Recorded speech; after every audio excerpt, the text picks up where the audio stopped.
चलिए भाई, आज बात कर लेते हैं बिग बॉस के 5वें दिन की। 5वें दिन घर का माहौल कैसा था, घर के लोगों का माहौल कैसा था, घर में वाइब कैसी थी, इन सारी चीज़ों को बात करना बहुत ज़रूरी है। इन सब सारी चीज़ों को नहीं, इन सारी चीज़ों पे बात करनी बहुत ज़रूरी है।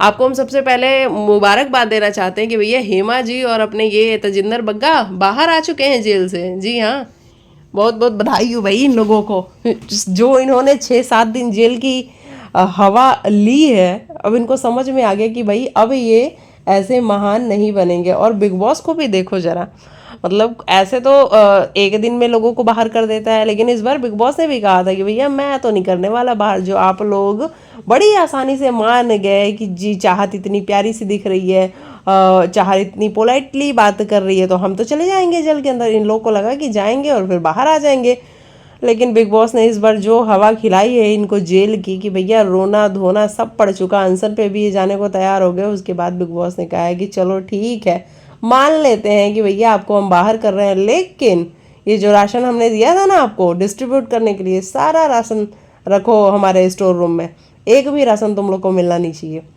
तो ऐसी वाली कुछ कहानी है। चलिए बात करते हैं शुरू से। भैया आज का एपिसोड बड़ा शानदार था, जानदार था। रजत दलाल, जी हाँ, आज रजत दलाल छाए हुए थे घर के अंदर। वो भी किस तरीके से छाए हुए थे, इस बारे में बात करनी बहुत ज़रूरी है। देखो मुझे रजत दलाल को मैं बाहर की दुनिया से नहीं जज करूंगी कि बाहर की दुनिया में उनकी इमेज कैसी है। मैं सिर्फ और सिर्फ जो वो अंदर दिख रहे हैं मैं उसके बेसिस पे बात करना चाहूँगी यहाँ पे। बाहर मैंने सुना है ऐसा, मैं रजत दलाल को बिल्कुल भी फॉलो नहीं किया है मैंने, तो मुझे पता नहीं है कि बाहर उनकी इमेज कैसी है, लेकिन सुना है ना। आप किसी के बारे में जैसे जान लेते हो कि बड़ा कंट्रोवर्शियल नाम है रजत दलाल का, लेकिन जब हम घर के अंदर अभी तक उनको देख रहे थे तो वो हमें काफ़ी अच्छे लग रहे थे, काफ़ी अच्छे दिख रहे थे। लेकिन आज मुझे कई जगहों पे रजत दलाल थोड़े से, मतलब मैं सोचने पे मजबूर हो गई कि क्या ये ज़रूरी था। जैसे कि आज जब चाहत उनके ऊपर एप्पल मार रही थी, अनार मार रही थी, तो शायद उसने पहले एक बार मारा, रजत ने उस पर कहा कि ये क्या तरीका है भाई, आप ऐसे कैसे मेरे ऊपर मार सकते हो। और चाहत जिस तरीके से मार रही थी वहाँ पे वो हंसती हुई सी नज़र आ रही थी। तो जब हंसती हुई सी नज़र आ रही थी तो हमें भी यही लग रहा था कि वो मस्ती कर रही है। और मुझे नहीं लगा कि उस एप्पल से या उस अनार से इतनी तेज चोट लग गई होगी रजत को। चाहत ने एक और बारी मारा, और उसके बाद जिस तरीके का रिएक्शन रजत दलाल का था कि चाहत तुम करना क्या चाहती हो, तुमने मुझे मारा कैसे, तुमने ये खाना कैसे फेंका। भाई उस बात का जिस तरीके से मुद्दा बनाया गया है मुझे बहुत अजीब सा लग रहा था, मुझे बहुत बुरा फील हो रहा था चाहत के लिए कि चाहत बिल्कुल घर में अकेली है, क्योंकि सारे के सारे घर वाले गैंग अप करके और हर बारी ये साबित करने की कोशिश करते हैं कि चाहत किस तरीके से गलत है। जबकि मुझे आज इस वाले इंसिडेंट में चाहत कहीं से भी गलत नहीं नजर आई है। और रजत दलाल ने जिस तरीके से फिर बातें की है कि तुमने खाना कैसे फेंका, खाना तुम कैसे फेंक सकती हो, तुमने मुझे मारा, मैं भी इसी फोर्स से मार सकता हूँ, लेकिन जब मैं मारूंगा तो तुम्हें बहुत तेज लगेगी क्योंकि मेरे हाथों में जान है। भाई रजत, हमें पता है कि तुम वेट लिफ्टिंग करते हो, तुम बॉडी बिल्डर हो, तुम्हारा अच्छी खासी पर्सनालिटी है, तो ऑब्वियस सी बात है कि तुम फेंकोगे तो तेज लगेगी, और चाहत ने फेंका होगा तो इतनी नहीं लगी होगी। और वो मस्ती कर रही थी यार, कभी तो मस्ती को मस्ती की तरह लो। बिग बॉस का घर है, इसका ये मतलब नहीं है कि हर इंसिडेंट को तुम लोग झगड़े, लड़ाई और आर्ग्यूमेंट में बदल दोगे। नॉर्मल भी रहा जा सकता है। मुझे ऐसा लगता है कि जब तुम एक नॉर्मल दिनचर्या में रहते हो, तुम घर के ही सारे लोग जब रहते हो, तो क्या ये बात होती है कि भैया अगर ये बिग बॉस का घर है तो लड़ रहे हैं सारे के सारे, नहीं ना। इसको नॉर्मली भी रखा जा सकता है, वहाँ पे हंसी मजाक भी की जा सकती थी। लेकिन मुझे थोड़ा सा अजीब लगा आज रजत दलाल का रिएक्शन। और उसके बाद जिस तरीके से एलिस और ईशा कंटिन्यू ये बातें कर रही हैं कि चाहत किस तरीके से गलत है, चाहत को ऐसा नहीं करना चाहिए था, चाहत को ऐसा खाना नहीं फेंक के मारना चाहिए था, ये मुझे थोड़ा सा अजीब लगा। कि ठीक है, मैं यहाँ पे अन्न का निरादर करने की बात बिल्कुल भी नहीं कर रही हूँ, और ना मुझे नहीं दिखा कि अन्न का निरादर हुआ, मैं सच्ची बता रही हूँ। बाकी आप लोग को क्या लगा आप लोग जरूर बताइएगा। अच्छा, वहाँ पे विवियन नहीं आते ऐसा तो हो ही नहीं सकता था, क्योंकि विवियन और चाहत की भी एक अच्छी वाली राइवलरी चल रही है। हाँ, तो मैं बोल रही थी कि चाहत और विवियन की भी एक अच्छी वाली राइवलरी चल रही है डे वन से। तो विवियन का यहाँ पे आना तो बनता ही था, और विवियन आए और विवियन ने कहा कि चाहत, ऐसा कैसे हो सकता है कि तुमने खाना फेंका? तुम, क्या तुम्हारे यहाँ के लोग ऐसे ही खाना फेंक के मारते हैं? अभी तो तुम बड़ी बात कर रही थी कि हमारे यहाँ ऐसे नहीं बोलते हैं, तू नहीं बोलते हैं, तो अभी ये जो खाना फेंकने वाली बात है, क्या तुम्हारे यहाँ ऐसा ही करते हैं? मुझे वहाँ पे लगा कि विवियन का आना, चलो ठीक है, उनका, विवियन का अपना राय हो सकता है, क्योंकि उन दोनों के बीच में नहीं बनती है, तो इसलिए विवियन वहाँ पे आया। मैं विवियन को फिर भी सही मानती हूँ एक टाइम के लिए, लेकिन मुझे रजत का जो रिएक्शन था वो बिल्कुल भी सही नहीं लगा, मैं सच्ची बताती हूँ। बाकी आपको क्या लगा कमेंट में लिखना। वहीं दूसरी तरफ एलिस और नायरा बातें कर रहे थे, जहाँ पे एलिस ने कहा कि मुझे नायरा का कुछ समझ में नहीं आता है कि उसकी पर्सनालिटी कैसी है, क्योंकि वो हर time kitchen kitchen kitchen, cup cup cup, plate plate plate, यही करती रहती है। तो वाकई में नायरा का मुझे भी ऐसा लगता है कि कल सलमान सर, हालांकि हम प्रोमोज में देख रहे हैं कि सलमान सर ने उनकी क्लास लगाई है नायरा की, और कहा भी है कि नायरा आप पूरे हफ्ते में सिर्फ 4 बार दिखी हैं, तो नायरा को इस डोज की ज़रूरत है। और मुझे लगता है कि एक बार नायरा को समझ में आ जाएगा कि अच्छा जी मैं 4 ही बार दिखी हूँ, तो वो काम करेगी खुद के ऊपर। बाकी मुझे नायरा में कोई कमी लगती नहीं है, लेकिन हाँ, उसको थोड़ा सा ना बात करने की ज़रूरत है, लोगों से इंटरेक्ट करने की ज़रूरत है। फिर उसके बाद घर में एक मसला हुआ है, ये जो हेमा जी हैं और अपने तजिंदर जी हैं, इनको बाहर निकालने को लेकर के वहाँ पे गुणरतन जी आए हैं। पहले देखो उन दोनों ने कहा है कि भैया हम तो अब अनशन पे जा रहे हैं, हम ना खाना खाएंगे ना पानी पिएंगे, हम अनशन पे बैठेंगे, क्योंकि बिग बॉस हमें बाहर नहीं निकाल रहे हैं। अच्छा, इसके बाद ऊपर एक कंट्रोवर्सी चालू हो गई है, गुणरतन जी भी शामिल हो गए हैं कि भैया तुम लोग बैठ रहे हो तो मैं भी तुम्हारे साथ बैठूंगा, मैं भी तुम्हारे साथ बैठूंगा, यहाँ डेमोक्रेसी चलती है, ये हिंदुस्तान है, ये इंडिया है, यहाँ पे डेमोक्रेसी चलती है भैया। वहाँ पे अरफीन साहब ने आके कहा कि ये इंडिया में डेमोक्रेसी है, ये बिग बॉस का घर है, यहाँ डेमोक्रेसी नहीं चलती है, बिग बॉस का राज चलता है। तो देखो कहीं ना कहीं ये चीज़ मुझे भी सही लगी कि अरफीन जी का कहना सही था, लेकिन वो है गुणरतन जी, वो सिर्फ अपनी बातें करेंगे। उन्होंने वो केस वेस सारी बातें कर दी कि मैं पुलिस स्टेशन में ये फुटेज दिखाऊंगा, ये करूंगा, और मुझे वो सब कुछ ऐसा लग रहा था कि गुणरतन जी अच्छा चुप हो जाओ। लेकिन कुल मिला के एंटरटेनिंग तो है गुणरतन जी, ये हम कह सकते हैं। अच्छा, ये बहुत बड़ा मसला हुआ है जिसपे सारे घर वाले इकट्ठे हो गए और सबने कहा कि नहीं नहीं तुम अनशन मत करो। उन्होंने ले जाके खाना भी प्रोवाइड कराया है।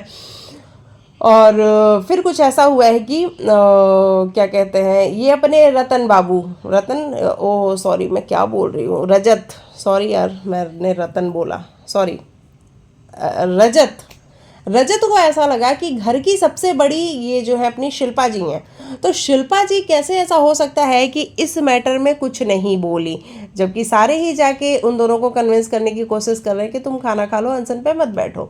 तो शिल्पा जी ने कैसे कुछ नहीं कहा, वो जाके डायरेक्टली शिल्पा जी से जिस टोन में बात कर रहे थे रजत, वो टोन बहुत हाई थी और पता लग रहा था कि वो गुस्से में बात कर रहे हैं। और मुझे रजत का वापस से एक बार टोन ऐसा लगा कि ये रजत क्या तरीका है बात करने का। शिल्पा जी की मर्जी, वो दो लोगों के बीच में जाके बोले या ना बोले, ये उनकी मर्जी है। ये कोई यहाँ पे स्टैंप नहीं लगा हुआ है कि वो घर का सबसे बड़ा है तो वो हर मैटर में जाके बोलेगा ही बोलेगा ही बोलेगा ही। लेकिन रजत को ऐसा लगता है कि शिल्पा जी को वहाँ पे जाके बोलना चाहिए था, और ये वो जाके क्वेश्चन करते हैं उनसे, जबकि शिल्पा जी ये कहती है कि देख भाई मैं तो यहाँ पे थी भी नहीं, मैं तो विवेन के साथ बाहर बैठी हुई थी, जब मैं आई हूँ मुझे पता लगा तो मैं तुरंत गई हूँ वहाँ पे।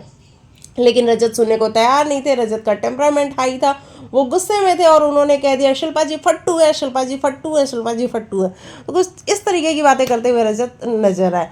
मुझे समझ नहीं आ रहा है कि रजत का अगर वो गुस्से में रहेगा तो फिर कुछ भी बोलेगा, फिर थोड़ी देर बाद वो जाता है इनके पास, शिल्पा जी के पास अगले दिन, कि अगर आपको मेरी बातों का बुरा लगा हो तो उसके लिए मैं सॉरी बोलता हूँ, मेरा वो मतलब नहीं था, ऐसा था वैसा था।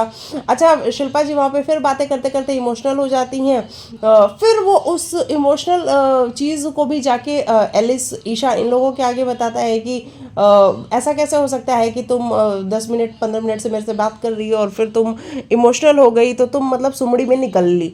मुझे समझ नहीं आया कुछ कि रजत के दिमाग में चल क्या रहा है। मुझे तो वहाँ शिल्पा जी का इमोशनल होना ठीक लगा कि हो सकता है इंसान इमोशनल, ऐसी इसमें कोई बहुत बड़ी बात नहीं है। तो मुझे आज थोड़ा रजत ना मेरे को नहीं समझ में आ रहा था, बिल्कुल भी समझ में नहीं आ रहा था कि वो जो चीज़ें भी कर रहा था वो मुझे गलत ही लग रही थी। मैं आज की बात कर रही हूँ सिर्फ। बाकी आप लिखना कि आपको भी ऐसा ही फील हुआ जो मुझे फील हुआ।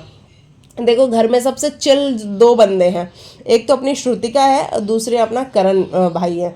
भाई ये दोनों क्या मस्ती करते हैं, इनकी मस्ती, इनकी बातें, और वो जिस तरीके से टीज करता है कि भाई अर्जुन तो मस्ती कर रहा होगा, अर्जुन तो बैंकॉक निकल गया होगा, अर्जुन तो लड़कियों के पास चला गया होगा, और श्रुतिका उस पर जो रिएक्शन देती है, अर्जुन मैं तुझे छोड़ूंगी नहीं अगर तूने ऐसा किया तो, वो मुझे सबसे चिल लगता है, सबसे बढ़िया लगता है। तो ये वाली सारी चीज़ें आज हमें देखने को मिली हैं।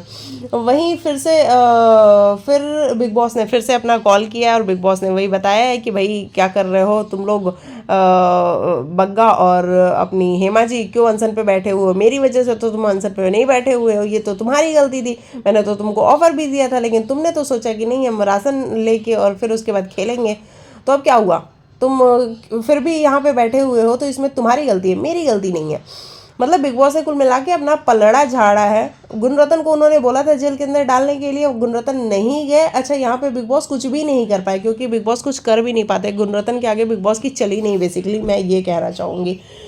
तो ये वाला भी कारनामा नहीं हुआ। उसके बाद से बिग बॉस ने सोचा कि अब मैं इन लोगों को कैसे बाहर निकालूं, तो फाइनली उन्होंने डिसीजन लिया है कि चलो तुम लोग बाहर जाओ, लेकिन सारा का सारा जो राशन है वो मेरे पास छोड़ के जाओ। तो ऐसा हो गया और वो लोग बाहर आ गए।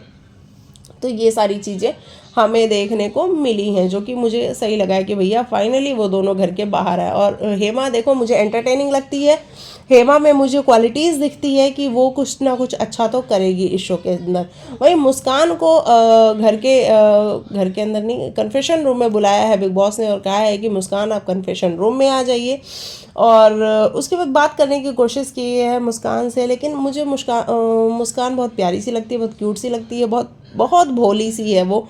और पता नहीं क्यों मुझे ऐसा लगता है कि वो इस शो के लिए नहीं बनी है, वो नहीं खुल पाएगी यहाँ पे, मुझे ऐसा लगता है उसको देख करके, क्योंकि वो बहुत प्यारी है, बहुत स्वीट है। वो नहीं, उसकी वाइब किसी के साथ भी मैच हो रही है। उसको लग रहा है कि अगर मैं किसी से बात करूँगी तो लोग मुझे जज करेंगे, अगर मैं किसी से बात करूँगी तो किसी ने मुझे इग्नोर कर दिया, किसी ने मुझे रिस्पॉन्ड नहीं किया तो क्या होगा। तो पता नहीं क्यों मुझे ऐसा लग रहा है कि वो इस घर के लिए तो नहीं ही बनी है। बाकी वो बहुत प्यारी है, बहुत स्वीट है, बहुत अच्छी है। अरफीन को भी बिग बॉस ने बुलाया कि अरफीन इसको समझाओ, लेकिन ठीक है, मुझे नहीं लगता कि मुस्कान इस घर में, बाकी रियल लाइफ में मुझे मुस्कान बहुत पसंद है, वो जितनी स्वीट है ना भाई, बहुत प्यारी है। तो ये वाली सी चीज़ें हमें देखने को मिली घर के अंदर। अच्छा उसके बाद एक और इंसिडेंट हुआ घर के अंदर। कौन सा इंसिडेंट हुआ, देखो मैं फिर भूल रही हूँ।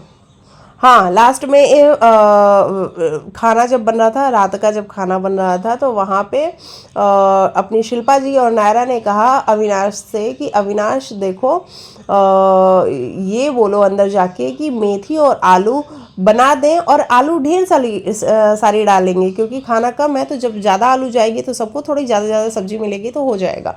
अब ऐसे में अविनाश ने जाके बताया, लेकिन फिर भी खाना बनने के बाद थोड़े आलू बच गए। वहाँ पे विवियन आके बना रहा है कि उस आलू का कुछ तो कर लेते हैं कि हम खा लेते हैं। वहाँ पे फिर अविनाश आता है, और फिर अविनाश जिस तरीके से सभी को जाके बुला के लेके आता है कि मुझे नहीं पसंद है कि भाई 4 लोग आलू को खाएं, मैं चाहता हूँ कि 18 के 18 लोग आलू को खाएं। और उसके बाद सारे जो घर के इकट्ठा होते हैं, जो कहानियाँ चलती हैं, वो मुझे थोड़ा सा अजीब लग रहा था। और अविनाश जो हर बार कहता है कि भैया मेरे अंदर गट्स है, मैं बोल पाता हूँ। अविनाश अच्छा कर रहे हो तुम शो में ना, अच्छा कर रहे हो, हमें अच्छे भी लग रहे हो, लेकिन इसका ये मतलब नहीं है ना कि तुम उसको एटीट्यूड की तरह ले लो कि भाई मेरे अंदर गट्स है बोलने की।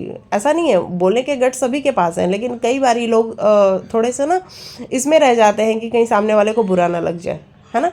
जरूरी नहीं है कि ये बिग बॉस का घर है। मैं फिर वही बात कहूँगी कि ये बिग बॉस का घर है तो आप हर टाइम लड़ते ही रहोगे, आपका एक सॉफ्ट साइड भी दिखना चाहिए। तो जिस तरीके से अविनाश सभी को बुला के लेके आया है, वो चीज़ भी मुझे थोड़ी सी अजीब लगी है कि मतलब अब इतना सा आलू है, सोचो अब उसमें से क्या मिलेगा, मतलब ऐसा छोटे छोटा गोलियाँ मिलेंगी आलू की सभी को। तो ये हुआ है बिग बॉस के घर के अंदर। और बाकी शो बहुत शानदार है, जानदार है, बहुत बढ़िया है। विवियन आज नज़र नहीं आया, विवियन लास्ट में बस नज़र आया आलू बनाते हुए। और मुझे ठीक भी लगा है कि देखो जब तक फालतू की ज़रूरत नहीं है तब तक क्यों इन्वॉल्व होना, क्योंकि अभी यही सारे लोग बहुत सारा कंटेंट दे रहे हैं और विवियन को भी पता है कि भाई अभी तो हम कहीं नहीं जा रहे हैं शो से। बाकी मुझे करणवीर बहुत पसंद आ रहा है शो के अंदर, मुझे काफ़ी अच्छा लग रहा है करणवीर। मुझे चाहत बहुत पसंद आ रही है। लोग उसे फेक कह रहे हैं, लोग उसको ये कह रहे हैं कि बहुत ओवर एक्टिंग करती है, बहुत एक्टिंग करती है, वो पूरे टाइम परफॉर्मेंस दे रही है, लेकिन मुझे वो एक्टिंग करती हुई नहीं नज़र आ रही है। मुझे ऐसा लग रहा है कि वो ठीक है, वो समय आने पे लोग को जवाब भी दे रही है। और जिस तरीके से सारे के सारे मिलके उसको कॉर्नर कर रहे हैं, ये भी एक देखने वाली बात है। सारे उतने नज़र नहीं आ रहे हैं जितनी की चाहत अकेली नज़र आ रही है, तो घर के अंदर ये भी हो रहा है और ये बहुत देखने वाली और समझने वाली बात है। मुझे गुणरत्न जी बहुत पसंद आ रहे हैं, चाहत बहुत पसंद आ रही है, करणवीर मुझे काफ़ी पसंद आ रहे हैं। और मैं किसकी बात करूं, ईशा मुझे काफ़ी स्ट्रांग लग रही है। अविनाश भी स्ट्रांग लग रहा है क्योंकि वो हर बात को बोल देता है, लेकिन उसको ना एटीट्यूड की तरह ना लेकर के एक अपना प्लस पॉइंट अगर बनाए तो वो ज़्यादा अच्छा कर सकता है, मैं ये समझती हूँ। क्योंकि जब वो एटीट्यूड के तरह लेगा, बार बार लोगों से कहेगा भैया मेरे अंदर गट्स है बोलने के, मेरे अंदर गट्स है, तो वो कहीं से अच्छा साउंड नहीं करता है, वो बुरा ही साउंड करता है, तो ये वाली बात है। और नायरा अच्छा कर सकती है, नायरा के पास वो सब टैलेंट है, लेकिन नायरा को थोड़ा बताने की ज़रूरत है। और शिल्पा जी भी मुझे काफ़ी स्ट्रांग लगती हैं। मुझे नहीं लगता कि शिल्पा जी इतना जल्दी शो से बाहर होने वाली हैं, वो भी यहाँ पे टिकने वाली हैं, क्योंकि वो भी जब चीज़ों को कन्फ्रंट करने की बारी आती है तो कन्फ्रंट भी करती हैं। और बाकी उनका एक अच्छा सा साइड है, सॉफ्ट सा, जहाँ पे वो प्यारी भी दिखती हैं, तो वो वाला साइड भी हमें नज़र आता है। रजत दलाल टिकने वाले हैं शो के अंदर। रजत को पता है कि भाई उनका टेम्परामेंट और जिस तरीके से वो गुस्सा करते हैं, वो सारी चीज़ों की वजह से वो टिकने वाले हैं। बस हाँ, मैं ये जरूर कहना चाहूँगी कि नेचुरल रहे तो ज़्यादा अच्छे लगेंगे, हर टाइम गुस्सा नहीं अच्छा लगता है। तो ये रहा मेरे हिसाब से आज के एपिसोड का रिव्यू। मैं थोड़ा सा शॉर्ट रखती हूँ, स्वीट रखती हूँ, ताकि आप लोग भी देखो तो आप लोग को भी ये ना लगे कि यार इतना टाइम वेस्ट हो गया हमारा। तो चलिए मिलते हैं कल के एपिसोड में। कल वीकेंड का वार है और वीकेंड का वार देखने में बहुत सारा मज़ा आएगा, क्योंकि सलमान सर देखते हैं क्या करते हैं, सभी को एक रास्ता दिखाएंगे कल के वार में, मुझे तो ऐसा ही लगता है। बाकी विवियन और चाहत के बीच में थोड़ी सी आर्ग्यूमेंट होगी हीटेड वाली, वो मुझे देखने में काफ़ी मज़ा आएगा। आप अपनी राय कमेंट सेक्शन में लिखिएगा। तब तक के लिए बाय बाय, टेक केयर, अपना ख्याल रखो।